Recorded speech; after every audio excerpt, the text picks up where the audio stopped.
Donc, alors, la suite, donc il y a toujours cette loi travail qui est le nouveau totem. Ça fait un mois, j'ai l'impression que j'entends parler de loi travail. Obligation d'activité pour les allocataires du RSA.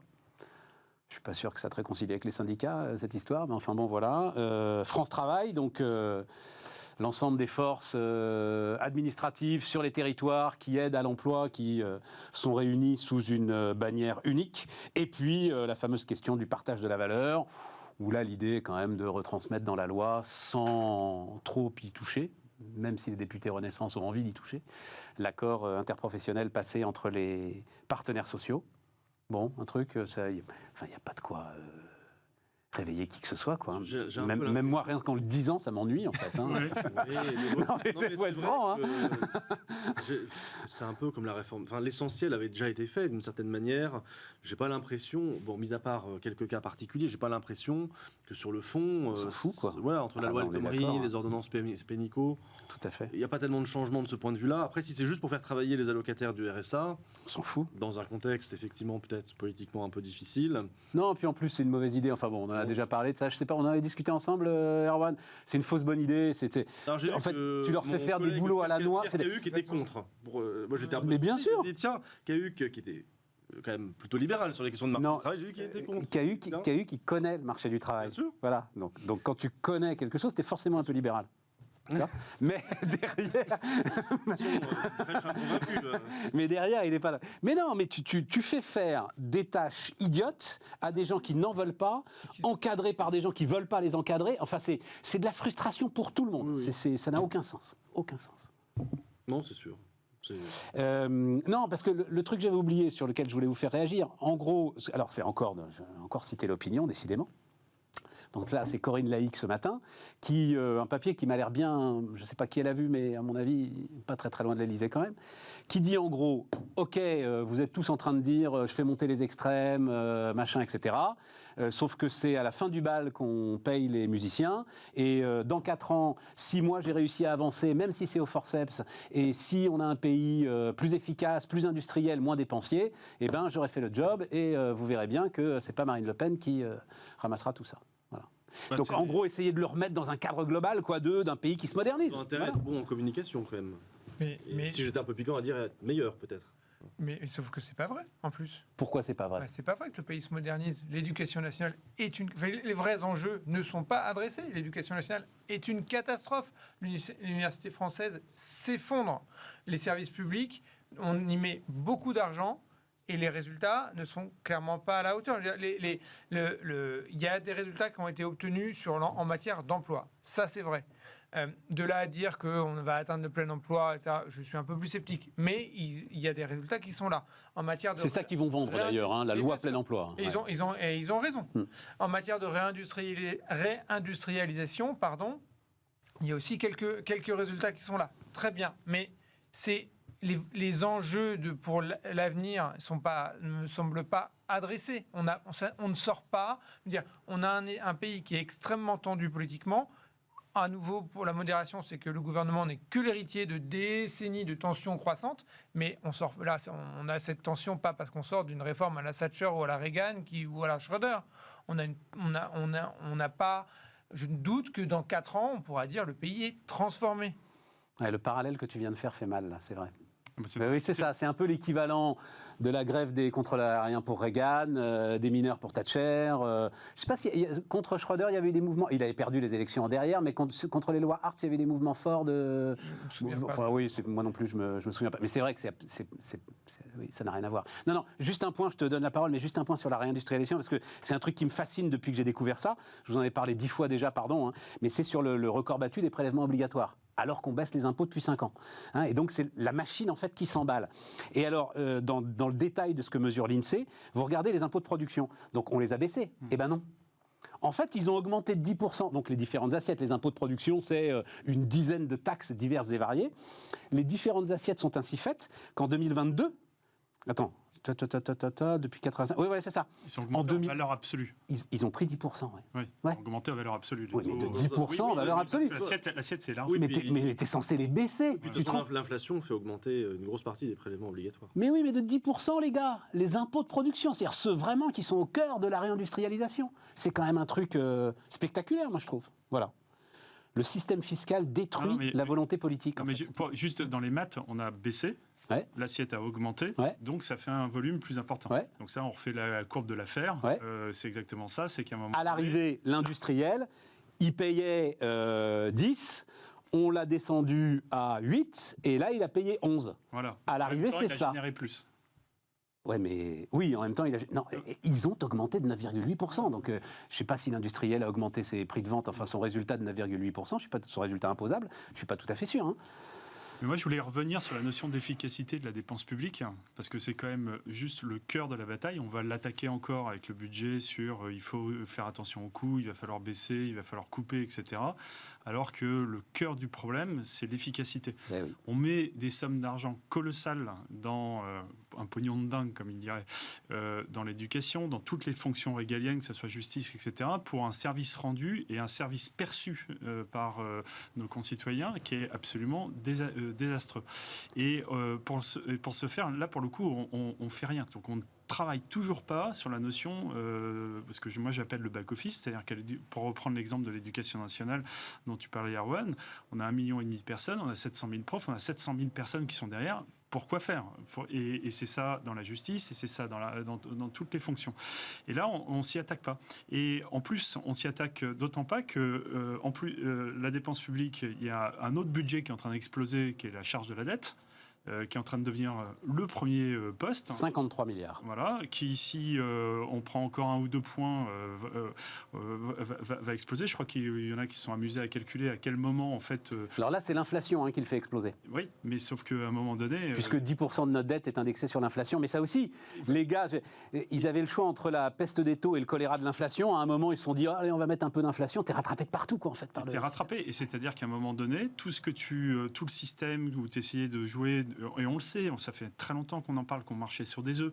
Là, maintenant, ça prend l'eau de partout. Et à la fin, ça s'appelle brutalement une faillite. Parce qu'on pourra, à un moment donné, plus payer les fonctionnaires. Et c'est à ce moment-là qu'on va avoir la vraie révolution. Et c'est là où on va voir si on va voir nos instances démocratiques qui tiennent le choc. Parce que le jour où on a la charge de la dette qui passe les 100 milliards, le budget, il explose totalement, littéralement, quoi. C'est factuel, c'est mathématique. Oui, c'est factuel, mais tu as un peu de marge. Ah bah non, là, si tu reprends encore un point de taux, on y est, quoi. Non, t'es pas à 100 milliards si tu prends un point de taux. C'est vrai qu'il y a la Banque centrale, de toute façon, derrière. Bah, c'est ça le truc, tu sais, le problème. Mais non, mais c'est le problème. La Banque centrale est toujours là. Voilà. La Banque centrale, avec les Allemands, tant qu'ils sont, ils nous servent de garantie, quoi. Mais ils sont obligés. Bah oui, mais tu me tiens par la barbichette. Ouais, le premier qui rira prendra une tapette. Voilà, mais en même temps... Non, je t'assure. Ouais, c'est parti, c'est ça. On se tient tous jusqu'au moment où ça s'arrête. Et on sait qu'à un moment donné, ça s'arrête. Dans l'économie du monde, à un moment donné... Non, mais c'est pour ça qu'on va avoir un nouvel exercice là, la semaine prochaine. Il y en a à peu près un tous les 2 ans. Bruno Le Maire, lettre de cadrage, exiger de 5% de baisse de l'ensemble des dépenses des ministères, etc. Bien sûr. Allez, on va essayer. Et puis, ils vont essayer de contenir le déficit à toute force. Nos analyses économiques, elles sont tout le temps... on a pris l'habitude de les faire entre nous. Là, aujourd'hui, on parle de souveraineté, mais au moment où vous avez quand même tout le pôle chinois, etc., qui est en train de monter, le monde occidental, il est plus isolé. Et, c'est plus le monde. C'est juste notre monde. Et donc, le jour où les Chinois veulent plus acheter la dette, etc., les cartes sont rebattues. Ça va prendre du temps. Ils ont besoin de clients. Oui, mais bien sûr, il y a toujours une réponse. mais sauf qu'au moment où ça s'arrête... Oui, non, mais je sais, mais oui, Erwan... C'est là où on rejoint aussi la conversation tout à l'heure, c'est qu'à partir du moment... Imaginons que de cet exercice lancé par le gouvernement consistant à trouver des économies... Un stress test, ils disent. Ils ressortent qu'il faut baisser, soit supprimer tel service, soit baisser telle prestation, etc. Politiquement, dans un pays où il n'y a pas de mobilité sociale. Comment tu le fais passer ? Non, mais en plus, là, Nicolas a raison. Le sujet, c'est un sujet de back-office. Oui. T'as même pas besoin de supprimer, en fait. Le sujet est un sujet, mais ça, c'est ton job, ça. Hein. Il faut qu'Altermine débarque. Il faut que... Voilà, ouais, c'est ça. Et ils n'ont même plus le droit de faire travailler McKinsey pour essayer de réformer le back-office. Il n'a pas envie d'être écouté par le PNF. En fait. Je n'en ai jamais travaillé avec l'État et les collectivités. Mais bref. Non, mais c'est vraiment un boulot de cabinet de conseil, pour le coup. Oui, mais c'est beaucoup d'emplois, en réalité, hein, qui vont être à des postes, des gens qui sont dans des postes où qui n'en ont pas besoin. Oui, mais tu as une décrue démographique classique. Enfin, tu devrais pouvoir quand même t'en sortir en limitant bien les dégâts, mais pour ça, il faut des gars qui sachent effectivement faire la réforme. Et c'est un métier de faire la réforme. Et c'est pas le métier de l'administration. Tu as un cabinet de conseil qui s'appelle la Cour des comptes, l'inspection générale des finances, les inspections générales dans chaque ministère. Théoriquement, les corps de contrôle, c'est un peu leur boulot. Quoi. Oui, mais ces gars-là, ils contrôlent, ils font pas ce qu'on appelle dans les entreprises la transfo. C'est-à-dire, à un moment, tu as un plan de transfo, quoi, voilà, profond. Ça remonte au cabinet du ministre, puis après le ministre, il fait ce qu'il veut. Mais Non, mais tu vois la différence entre, mais même le constat entre Cour des comptes qui dit ça c'est pas bien, ça c'est bien, etc. Ok, mais à un moment, il faut faire la transfo. Et même chez Total, même chez L'Oréal, c'est des cabinets de conseil qui débarquent, quoi. Hein. Comment tu fais? Oui, mais en pratique, comment tu fais la transfo? En 2016, j'avais écrit une note pour la Fondapol, on avait regardé comment sont réformés l'Allemagne, les États-Unis, la Grande-Bretagne, quelques autres exemples, et y compris des réformes en France. Comment tu fais les transformations structurelles dans un pays? Dans les premiers mois de ton mandat, ouais. en ayant annoncé la couleur très clairement. Voilà, diagnostic partagé, voilà, c'est la base. En ayant un diagnostic partagé. C'est-à-dire qu'en fait, ta réforme, c'est le fruit qui tombe de l'arbre. Ouais. Parce que tu l'as travaillé énormément avant, tu as fait de la politique pour asséner un message en disant il faut cette réforme, etc. Tu l'as fait au début, puis après, tu la mets en œuvre concrètement. Bon. Là, est-ce qu'on croit vraiment que si le gouvernement arrive avec, à mon avis, à raison, des solutions disant il faut baisser là, on aura un constat partagé, établi pendant une campagne présidentielle sur ce sujet? Non, je suis d'accord. Non, puis il dit maintenant en plus des petites lois morcelées et on y va étape par étape. Donc, c'est-à-dire c'est Elisabeth Borne qui a dit ça. Oui. Donc, il t'a pas échappé qu'il y a un, il y a un léger hiatus que je ne comprends pas d'ailleurs, encore une fois. Parce que dans la tradition de la 5e, normalement, quand le Premier ministre prend son envol, c'est parce que derrière, il va prendre la succession. J'imagine pas Elisabeth Borne avoir des ambitions politiques. Et donc, je ne comprends pas bien ce hiatus. Je ne maîtrise pas, mais en tous les cas, faire un constat global avec des petits bouts de réforme, des bouts de puzzle, c'est compliqué. Ouais. Et puis, il y a quand même eu, mine de rien, depuis 2017, ça on peut le reconnaître, une grosse augmentation, ce qui n'avait pas été fait depuis longtemps, des dépenses publiques allouées à un certain nombre de ministères régaliens. Et en particulier, le ministère de la Justice, c'est quasiment 40% d'augmentation en 4 ans, ce qui est, même si le ministère n'était pas un gros budget, c'est quand même considérable. Le ministère de l'Intérieur, hein.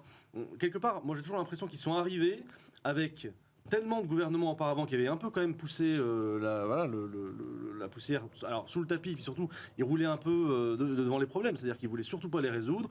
Même au ministère de l'Intérieur, il y avait quand même des problèmes d'équipement, de voitures, c'était quand même considérable. Les crédits ont quand même énormément augmenté. Récemment, l'annonce de la loi de programmation militaire, c'est quand même un effort assez considérable pour l'armée française. Ça va quand même aboutir à un budget de 20 milliards d'euros de plus par an à la fin de la loi de programmation militaire, donc c'est pas rien. Et quelque part, ça, je pense qu'effectivement, on ne le perçoit pas suffisamment parce que d'autres gouvernements avaient augmenté la dépense publique, mais pas sur les ministères régaliens. C'est dans la lointaine époque où je faisais des études, il a été publié un rapport par Michel Pébro en 2005 qui s'appelait « La facilité de la dépense publique ». Il dit pourquoi on en est là alors qu'on était très loin. On était à 1000 milliards. Il dit parce que tout le monde dépense, c'est la solution la plus simple et chaque gouvernement, exactement ce que tu dis, se passe la patate chaude derrière. Chacun hérite des erreurs ou de l'inconséquence du précédent. Et tu vois, Nicolas, c'est là où Michel Pébro, je me souviens très bien de cette séquence. Donc c'était 1000 milliards et pour la première fois, Michel Pébro amenait la notion de hors bilan de l'État. En disant il y avait notamment les retraites qui sont absolument pas provisionnées, des choses comme ça. Et donc, en fait, il fallait rajouter 1000 milliards aux 1000 milliards.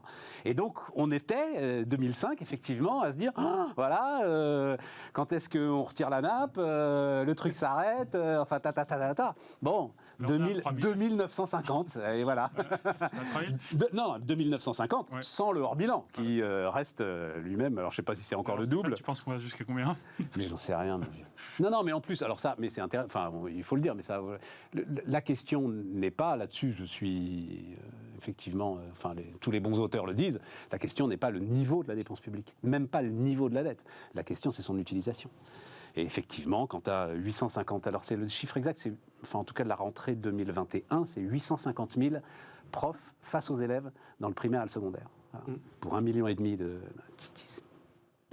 Mais c'est pareil à l'hôpital, on en a beaucoup parlé, les infirmières. Et... Tiens, monsieur le prof d'éco, parce que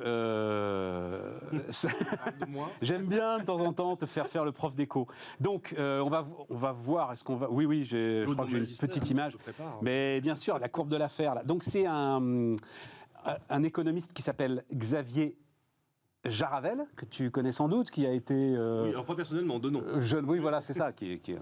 Et donc, qui estime que le niveau maximum de taxation du capital et du travail est dépassé en France. Sur le travail, donc, il a agrégé en fait l'ensemble des études sur la question.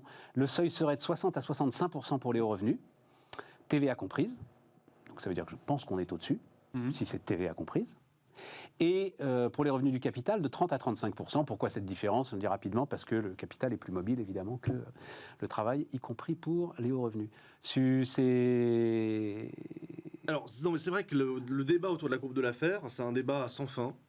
C'est un débat qui a démarré donc dans les années 80 avec les économistes dits de l'école de l'offre et Arthur Laffer, et il a été réactualisé beaucoup par Thomas Piketty en France, qui était un peu la référence sur la matière, et puis son équipe, Thomas Piketty, Camille Landais, Emmanuel Saez, qui ont pas mal travaillé sur ces questions. Et en fait, ils ont d'abord travaillé sur la courbe de l'affaire aux États-Unis, sur des données américaines, en disant que globalement, alors eux, ils la contestaient, ou plutôt ils la déformaient, pour nos auditeurs et ceux qui nous regardent. La courbe de l'affaire, c'est une courbe en U inversée, où globalement, à partir d'un certain moment où le taux d'imposition devient trop élevé en abscisse, les recettes fiscales en ordonnée diminuent, ce qu'on appelle l'effet d'éviction. Et donc, eux, ils ont essayé d'estimer ça sur les données américaines, en se disant, à partir de quand l'effet d'éviction domine l'effet revenu. Et ils étaient arrivés à des chiffres beaucoup plus élevés que ceux de l'affaire. Parce que même si on la trace à peu près symétrique, l'affaire, lui, était plutôt à 30%. Il n'était pas à 50%. Et donc, eux, Piketty notamment, disaient on peut aller jusqu'à 60, 65% de taux d'imposition. On augmente encore les recettes fiscales. Et c'est pas du tout quelque chose de consensuel. Alors, j'ai lu effectivement ça entre économistes. C'est pas du tout quelque chose qui est facile à mesurer. Parce que le vrai moment, notamment sur le travail, le vrai moment où les recettes fiscales baissent, c'est ce qu'on appelle souvent en microéconomie l'inversion de la courbe d'offre de travail, c'est-à-dire tout simplement l'idée que à partir du moment où je travaille une heure supplémentaire et où ce que je gagne ne compense plus ma perte de bien-être parce que j'ai pas spécialement envie de travailler une heure en plus, j'arrête de travailler. Cette inversion de la forme de la courbe d'offre qu'on peut estimer, c'est très difficile d'avoir un chiffre exact. Donc effectivement, là c'est intéressant parce que l'auteur donne des chiffres qui sont quand même assez élevé pour le travail, parce que les taux d'imposition, c'est quand même plus que 50%. Oui, mais il met la TVA dedans. Je ne suis pas sûr que Piketty mettait la TVA. Voilà. En général, c'est vraiment l'impôt sur le revenu qui est mis dedans. Et en fait, ça fait écho à un autre débat qui est le débat sur la taxation optimale. Et là, pareil, il y a une théorie qui est parfois considérée comme très injuste, mais qui a été le cœur quand même de la théorie la plus aboutie, formalisée et abstraite qui existe sur la taxation optimale, qui est la théorie de Mirrlees, Diamond et Mirrlees, et qui disait que, a priori, plus on est riche, donc notamment sur les très hauts revenus, plus on va avoir tendance à s'arrêter de travailler si on est très fortement taxé, parce que de toute façon, on n'en a pas vraiment besoin. Alors que si, vous voyez, on est un ménage rendement pauvre, décroissant de l'argent, ça c'est clair. Ah oui. Alors que si on est pauvre, de toute façon, on a quand même envie de gagner un peu plus. Donc, la théorie de Mirrlees disait la taxation optimale, c'est celle qui est dégressive sur les plus hauts revenus. Alors théoriquement, ça peut se soutenir. Politiquement, c'est impossible. Voilà, rendre les impôts. Ils disaient, oui, mais l'offre de travail de celui qui gagne 300 ou 400 000 euros par an, elle va vite partir dans l'autre sens. Vous voyez, si on met une taxe à 40, 50, 60%, une tranche marginale. Évidemment. Donc la seule manière d'inciter quelqu'un qui gagne déjà très bien sa vie à travailler encore plus, c'est de rendre le barème décroissant. Bon, mais c'est pas... Non.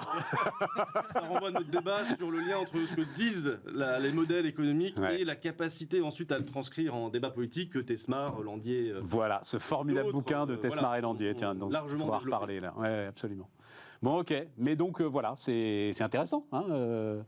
On est On est un peu, on est un peu. Jean-Marc Daniel en France, n'hésiterait pas à dire ça. Voilà, Jean-Marc Daniel, je suis sûr que si on lui posait la question, on dirait il faut rendre l'impôt très dégressif sur les plus hauts revenus. Voilà. Éric Ciotti, alors je ne sais pas où il en est, puisqu'on parle d'Éric Ciotti Mais quand du même. tout, Éric Ciotti. Et, oui, mais enfin, il était sur la flat tax à 15% quand même. Hein. Il était sur la flat tax, puis il est aussi sur la hausse des salaires, il est surtout Éric Ciotti. Flat tax à 15%. Bon, vous avez un truc là-dessus, sur la courbe de l'affaire. Moi, on m'avait raconté qu'elle... donc il l'avait dessiné sur une nappe devant Rumsfeld, c'est milieu des années 70. Devant son secrétaire d'État. Voilà, et expliquant, parce que les Républicains étaient à peu près dans l'état d'Éric Ciotti, ils étaient un petit peu perdus en termes doctrinales, et donc il leur dit, écoutez, voilà, vous avez un truc là qui est... voilà. Oui, effectivement, la serviette de l'affaire, c'est ça. C'était au restaurant. C'est ça. Voilà, alors c'est pas une légende, hein, on peut taper sur Internet et voir la serviette de l'affaire. Ah, c'est vrai, elle est, tu as l'image. Il y a la photo, alors on ne sait pas si c'est vraiment une serviette, si c'était la nappe, bon, voilà. Bon, Eh ben, on pourrait introduire du coup le paramètre de la patience vis-à-vis de la dépense du service public, parce que payer des impôts quand ça fonctionne, on est plutôt assez à l'aise d'avoir l'école gratuite ou les hôpitaux qui t'as fonctionnent. raison. Et quand ça s'effondre, bah là on n'a vraiment pas envie de payer deux fois, parce qu'en fait non seulement votre hôpital vous avez payé avec vos impôts, mais en plus derrière si vous avez besoin d'une opération ou un truc précis pour un enfant, bah, vous allez devoir aller dans le privé, donc vous payez deux fois. Et ça c'est une forte motivation à baisser moins. Et c'est un peu comme ça partout, hein, sur l'hôpital, sur l'école. Je viens de... Segmentation de tous les services publics en deux. Ça n'a rien à voir, mais je vous raconte parce que ça m'a beaucoup intéressé. Je viens de rencontrer un entrepreneur là, qui est le leader français de l'assurance santé pour les animaux. Et ça existe. On se retrouve aujourd'hui, les animaux, c'est-à-dire tu as IRM, scanner, cancer, enfin non mais c'est un marché de 5 milliards d'euros aujourd'hui qui est en explosion totale. Et donc en Grande-Bretagne par exemple, c'est pratiquement 45% des animaux qui sont assurés, avec une mutuelle santé, quoi, voilà, que payent leurs propriétaires. Et en France, en fait, le gars m'expliquait qu'on a un mal fou à expliquer aux gens que la santé a un prix. Bah oui. En fait, le marché ne décolle pas ou a du mal à décoller parce que, mais comment ça, un IRM, ça vaut, j'en sais rien, je sais pas combien ça vaut un IRM, mais quand tu payes le vrai prix d'un IRM, c'est inimaginable en fait pour les gens. Il faut créer la sécu des animaux. Et non, donc il Avec développe un son CRDS, système d'assurance.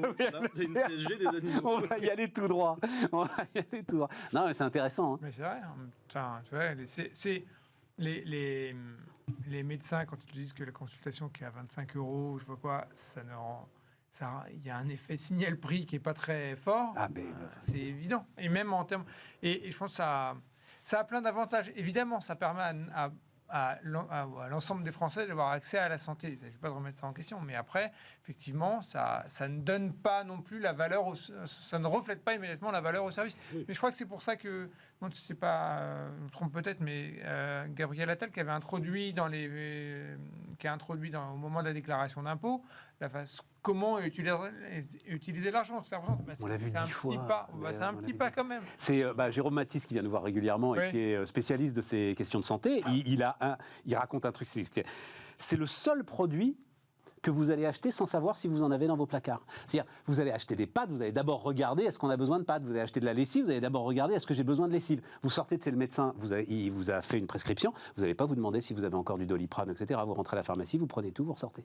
Ouais. C'est le seul produit. Ah non, mais je trouve ça super frappant. C'est de l'aléa moral, on y revient. Exactement. C'est de la solvabilisation de la demande, on sait qu'on ne paye pas. Ouais. De toute façon, Exactement. Alors un petit mot quand même. Allez, un petit mot de la tech. Non, je me demandais, Nicolas, si tu avais des lumières sur cet investissement de l'Arabie Saoudite dans le jeu vidéo. On va voir ça visiblement assez massif. Hein. Ils commencent à faire des rachats à coût de milliards d'euros, milliards de dollars plutôt. Comment est-ce Moi, je trouve ça passionnant parce qu'en fait, l'Arabie Saoudite se réveille et veut exister sur la scène internationale. Donc MBS.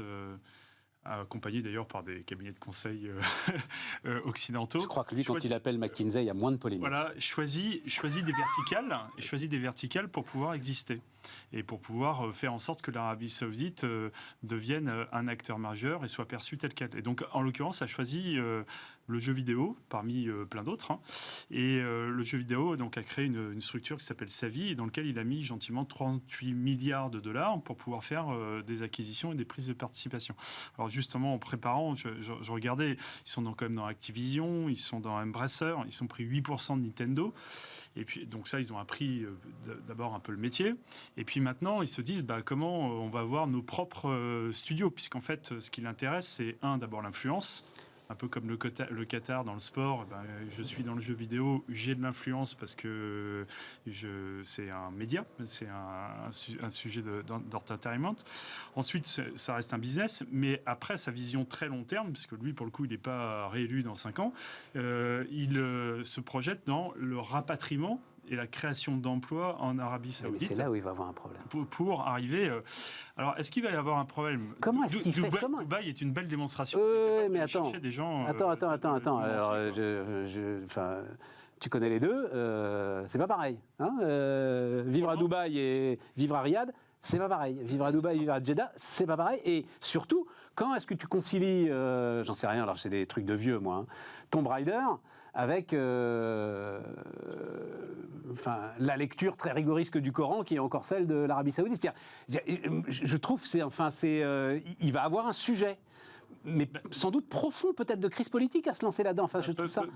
Alors, je ne suis pas suffisamment spécialiste de l'islam, etc., pour pouvoir m'exprimer là-dessus, mais en tous les cas, le Qatar, qui a une lecture assez rigoriste des choses, arrive à organiser une Coupe du Monde de foot. Et oui, mais il y a une différence. Mais c'est ce que l'Arabie Saoudite... Entre le décolleté de Tomb Raider et une Coupe du Monde de foot. Voilà, mais ils choisiront des jeux.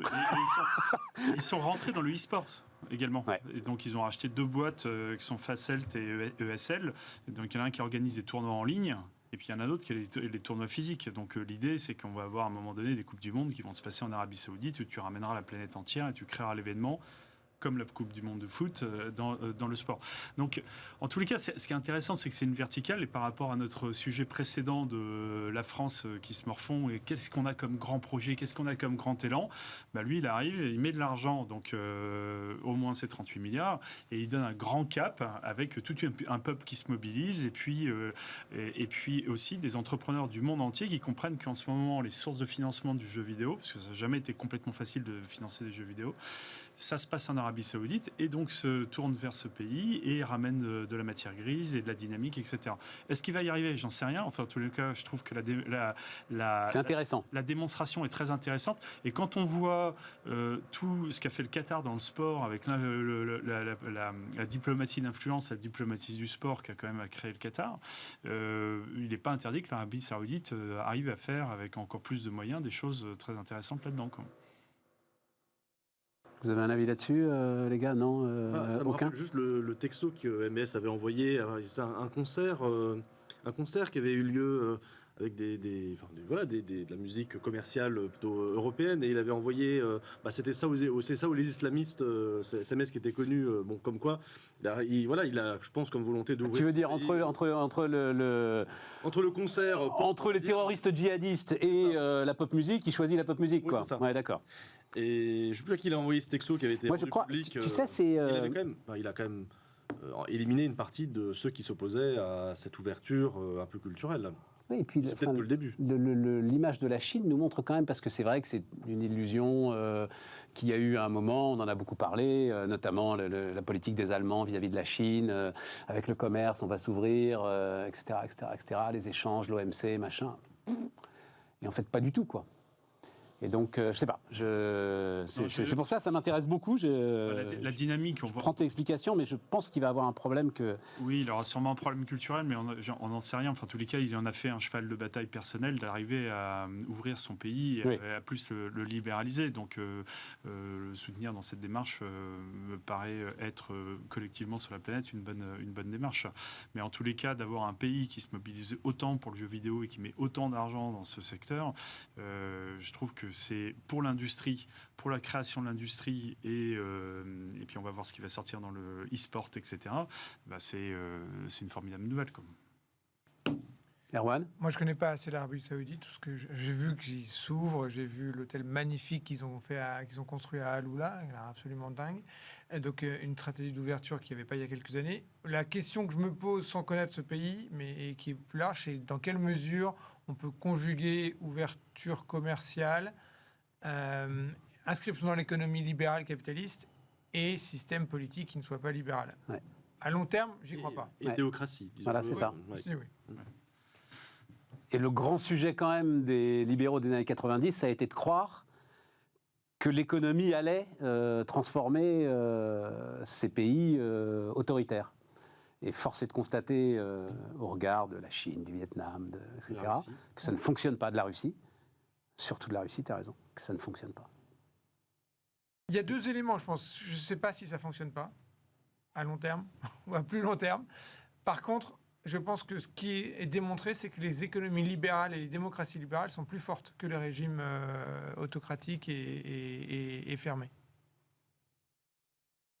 Comme quoi, on peut finir avec une note D'optimisme. d'optimisme. Voilà, cette émission. Merci à tous. Demain, demain rediffusion, mais si vous l'avez raté, vous verrez, on parlera avec notamment Denis Ferrand et Erwan Tison de productivité. Ça y est, elle est en train de revenir, là, la productivité, note très intéressante de l'Institut Sapiens, dont on avait beaucoup débattu avec Erwan. Vous le savez quand même, hein, on le dit maintenant, ça y est, ça commence à rentrer dans le débat public. Notre productivité recule.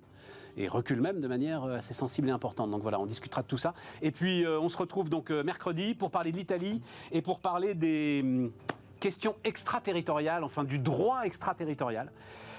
On reparlera de la Chine justement, on reparlera des démocraties autoritaires qui, un peu comme le font les Américains, sont en train, elles aussi en fait, de vouloir extraterritorialiser leurs droits.